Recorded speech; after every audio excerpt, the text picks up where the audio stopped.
Well, thank you all for coming and choosing to spend the morning here. I am forever grateful. My sermon today is The Golden Key, an Emmett Fox pamphlet that we're all pretty familiar with, especially in the Unity world, New Age world, recovery world. Emmett Fox is probably one of the key writers that we all look to. And so I picked a scripture this morning taken from 2 Corinthians, is we fix our eyes on what is seen, we fix our eyes not on what is seen, but what is unseen. Since what is seen is temporary, and what is unseen is eternal. Temporary and eternal, those are two concepts we're going to talk about today, and the real and the unreal. So the golden key, one thing I really don't like being done is read to, and I don't like reading to people. But guess what? I'm going to read to you a little bit. And, and it's 2 paragraphs, and you guys all have it in your book, but I want to get this point pretty clear, and I don't want to use my own words. So the golden key, scientific prayer will enable you to get yourself or anyone else out of any difficulty. It is the golden key to harmony and happiness. Scientific prayer is the golden key. Probably if he called the book The Scientific Prayer, no one would have ever got it. But since he called it the golden key, we all bought it.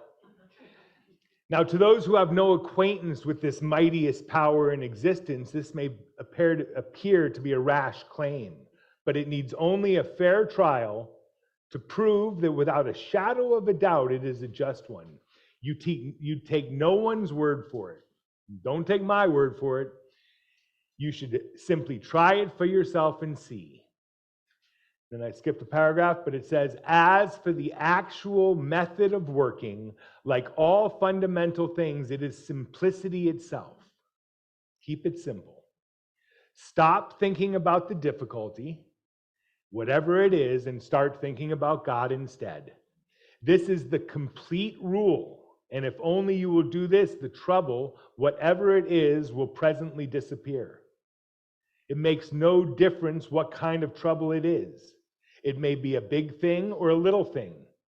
It may concern health, finance, a lawsuit, a quarrel, an accident, or anything else conceivable. But whatever it is, just stop thinking about it and think about God instead. That's all you have to do. Couldn't be simpler. Well, couldn't be simpler, but it ain't very easy to do. That's the one problem. So we realize scientific prayer is the golden key. And one thing that, luckily, Michael found a very good version of it to put in the pamphlet this morning, but when I was looking at different versions of the golden key, so many people took the word scientific out of it and just started the lecture with prayer. Prayer will solve all your problems.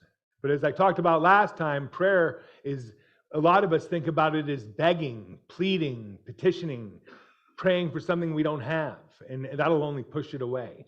Where scientific prayer, we believe we've already received it, we pray for it in that manner, and then it comes to us.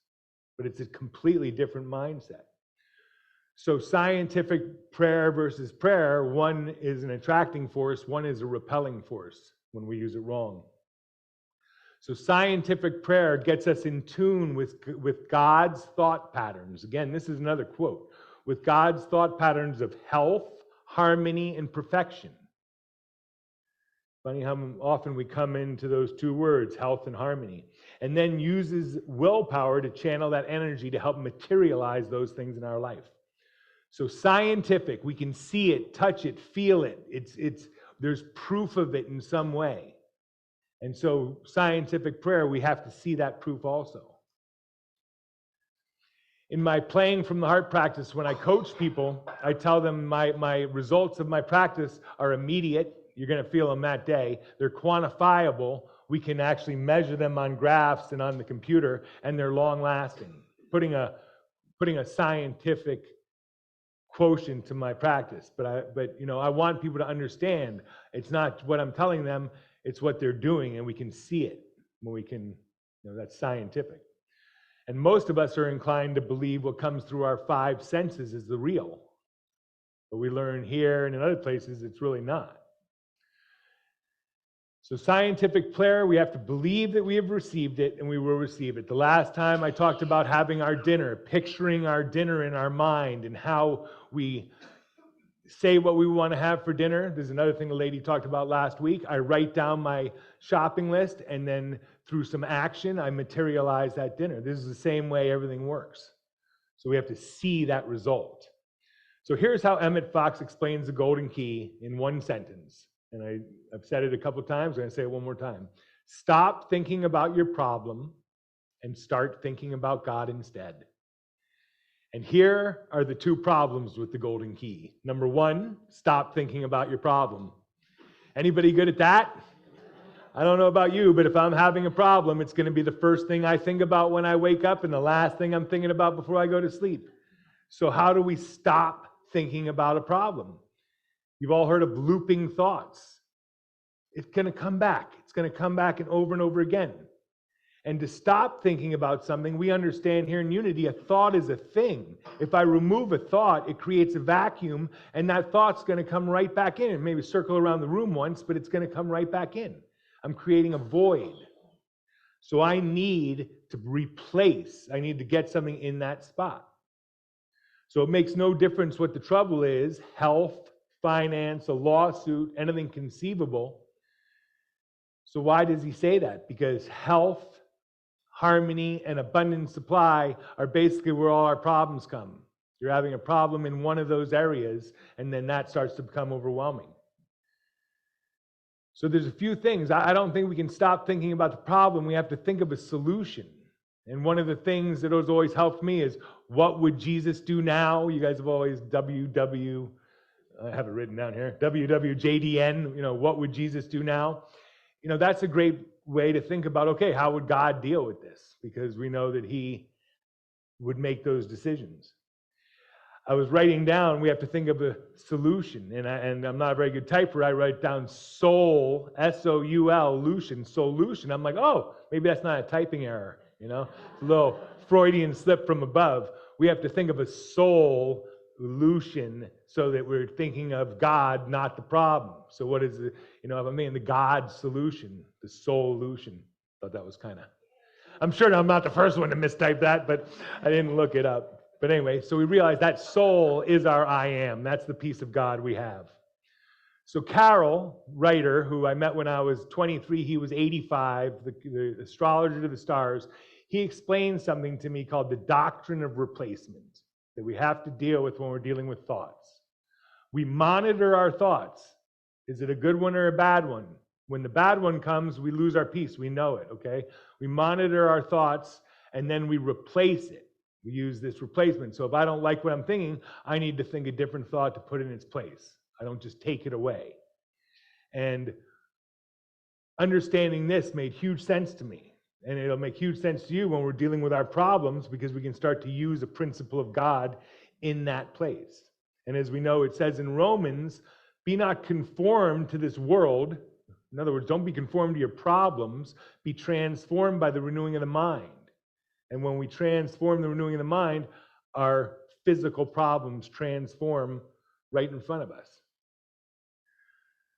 That brings us to the second problem. Think about God instead. How do we do that? How do our finite minds conceive of this infinite presence, this divine being, which is far out of conception to any of us? None of us can even begin to conceive it. So I don't know if you've seen that documentary, I Am, but Desmond Tutu asks, how do you eat an elephant? One bite at a time, right? Eat an elephant one bite at a time. Well, God's the same way. We have to understand God one principle at a time. At least I have to understand God one principle at a time, and that's helped me put the whole kind of picture together a little bit. So we have to understand what's real and what's unreal. We have to understand what's eternal and what's temporal, what's just passing, fleeting, the infinite and the finite, Is it of God or is it of John? Which is the choice that I'm looking at, because we have to start thinking about God instead. So again, it'll go back to my litmus test. Is it healthy? Is it peaceful and harmonious? And does it have abundant supply? If it covers those three areas, we're going to have a good start to it. So as most of you know, for the last 2,200 days, I've been a daily meditator. I've woken up to the rising sun or a little before the rising sun, and I have done my meditation. Most days, I'd say 2,100 of them have been to a sunrise.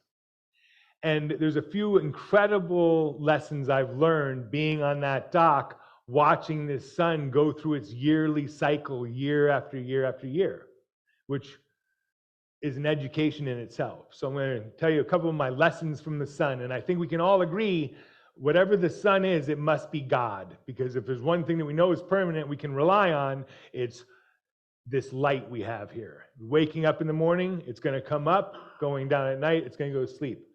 The green flash, I'm going to tell you about that too at the sunrise. So the first thing I learned is that God doesn't care about time. Not our time anyway, not the time on our watches. When I started doing the harmony, I chose 7 a.m. And I'd go out on my dock at 7 a.m. and it happened to be the time of year when 7 a.m., the sun was coming up right around 7 a.m. and it was beautiful.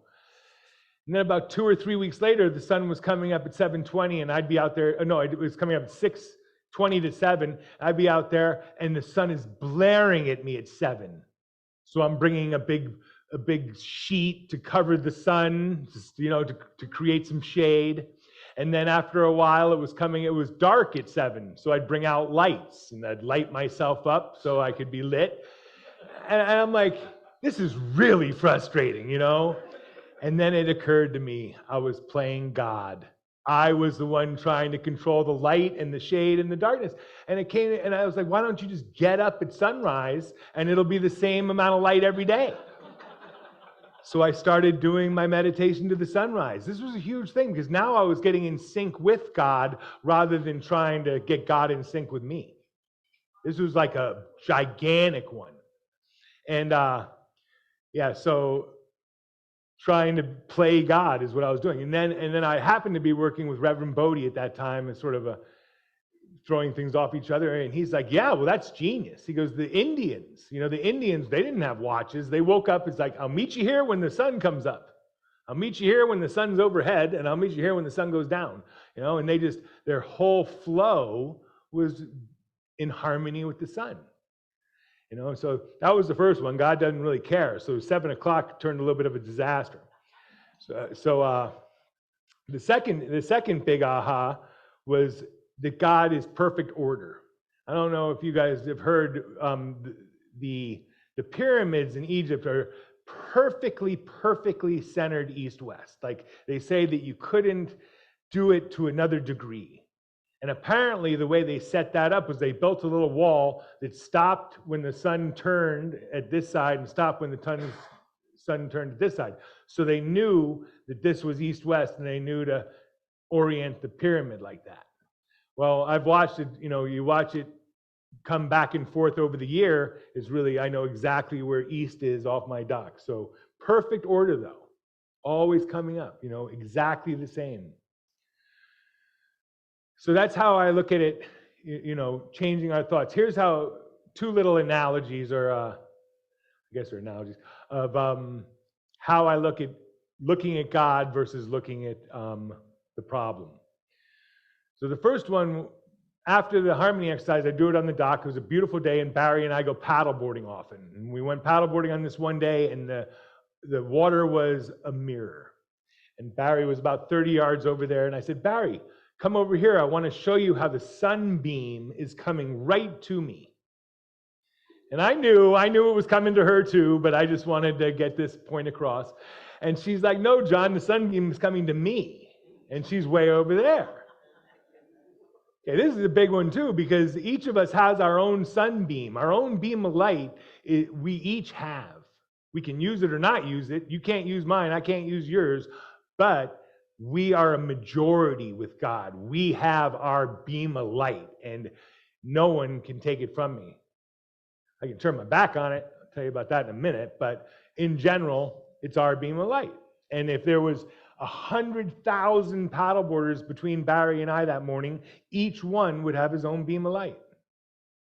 So it's ours to look at.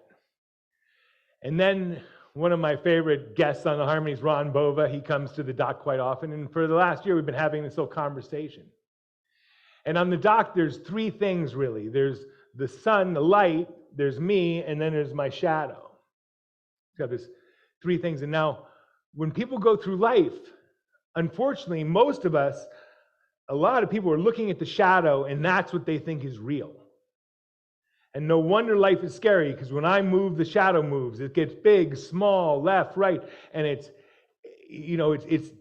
only relative to me, but that's my reality. So we look out in the world and we make the world our shadow. We believe it. The world's a horrible place right now. There's a lot of hate out there, horrible loss. It's like, if that's what you want to choose to look at, it absolutely is. But that's not what we have to do. So Ron and I are like, okay, well, you can face the shadow. Then our awakened people, who become self-aware, they're like, no, it's not the shadow that's real, it's me. I'm real because I'm the thing casting the shadow. When I move, the shadow changes. I must be real. But that doesn't stand the test of time either, because I'm not going to be here forever. And each day I come out, I'm different. So I'm not consistent. I'm still in changing, so I can't be the real. The only real can be the light, the source of light. That has to be the real thing in this equation. It's not the object, because I'm the thing that blocks out the light. Now, Ron and I look at it. Why do people find life so confusing when they're walking along asleep? Because they literally turn their back on the light, and they're like, man, life is so horrible. And Ron and I are like, well, why don't you turn around? And you turn around like, whoa, the light, And they say it's a straight and narrow, well-lit path. Well, have you guys ever seen the sun come across the water? It is a straight and narrow, well-lit path. And as a kid, when we're waking up, we think, God, if I live on it, life's going to be so horrible. I can't do this and that and this and that. Well, when we finally get on the path, we get everything we need and more, and realize that none of those things we gave up were anything in the first place. So as we realize, we just have to keep turning toward the light. This is what I believe is turning toward God, turning away from our problem. The problem is a shadow. The problem is the world. The problem is all this stuff that we give this value to. And metaphysically speaking, as soon as we turn to the light, that has to disappear. So we control the shadow. So then God is light.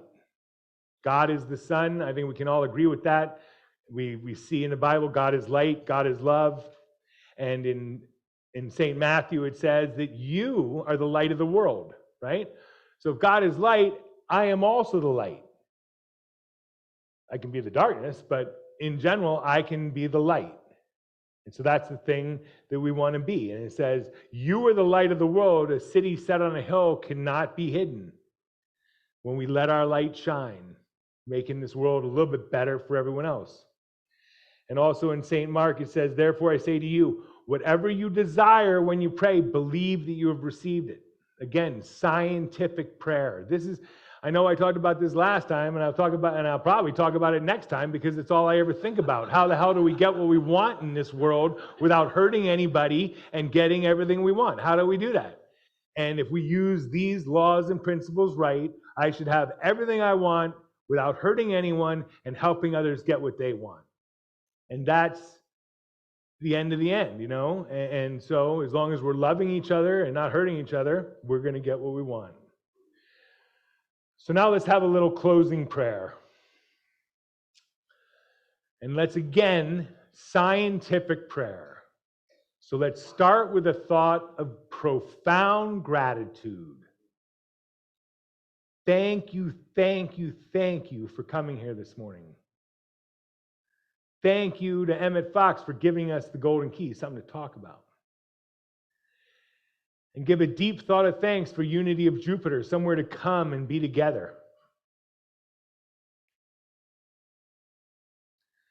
And we ask special blessings for each other and everyone that we're going to see today.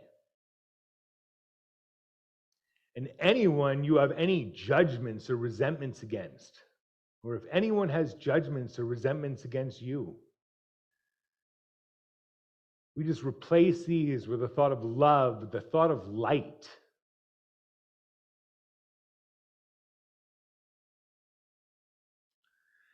And we ask special blessings for all of Unity churches, keeping this message moving forward.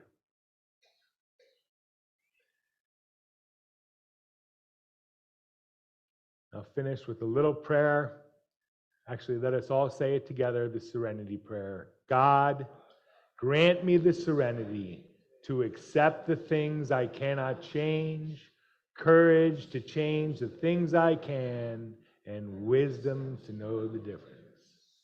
Amen.